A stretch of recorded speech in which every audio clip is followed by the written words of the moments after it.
Merci Madame la députée. La parole est à Madame Soumia Brouaha pour le groupe Gauche démocrate et républicaine NUPES et pour 5 minutes.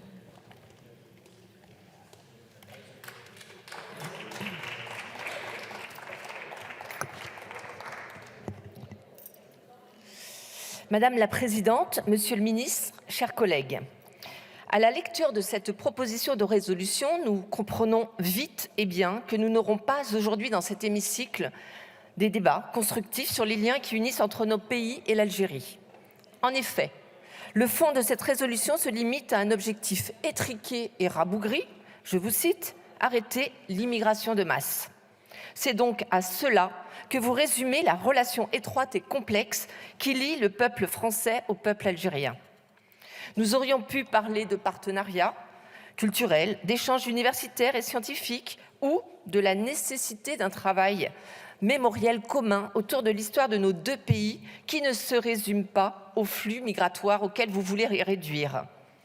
Dans le climat médiatique nauséabond que nous connaissons actuellement, où les discours idéologiques de l'extrême droite s'expriment librement, les membres du groupe Les Républicains ont fait le choix malheureux d'en reprendre les thèmes et les termes. La France et l'Algérie partagent une histoire commune, longue de plus d'un siècle. Pendant 130 années, les Algériens et les Français ont partagé une même nationalité.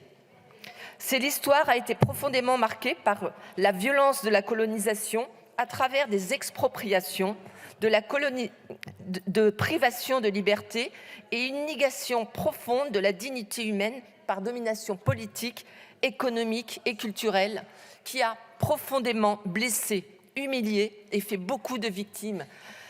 Cette histoire, nous devons la reconnaître, nous devons l'assumer, tant à travers les faits que par les mots pour la qualifier. Oui, la colonisation est un crime contre l'humanité et la décolonisation qui s'en est suivie de l'Algérie ne fut pas moins terrible.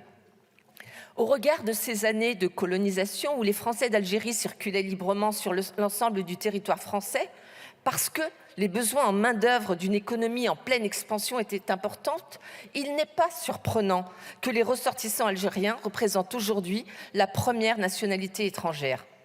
Cela fait maintenant plus de 60 ans que la guerre a pris fin et que l'Algérie a obtenu son indépendance.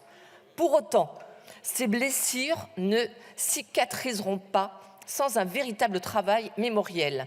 En ce sens, l'ouverture des archives est un combat utile et nécessaire pour comprendre notre histoire et œuvrer pour l'avenir de nos deux pays.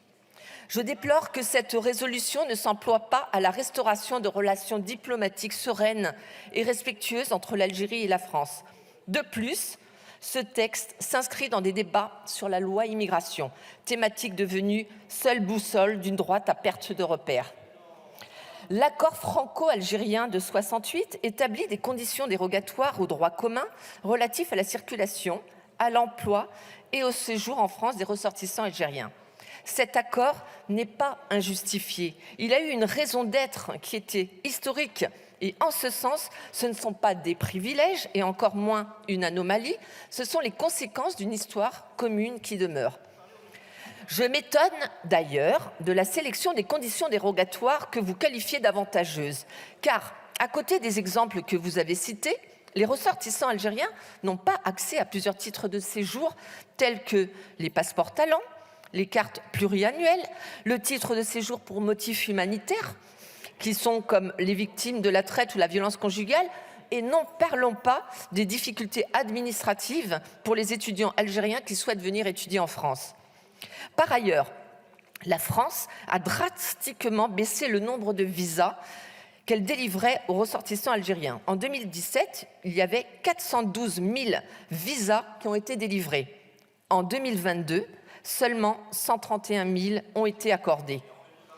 Enfin, c'est sans compter les difficultés qu'ont de nombreux Algériens qui sont nés en France sur le territoire algérien ou en France hexagonale, qui ont perdu la nationalité française après l'indépendance de l'Algérie.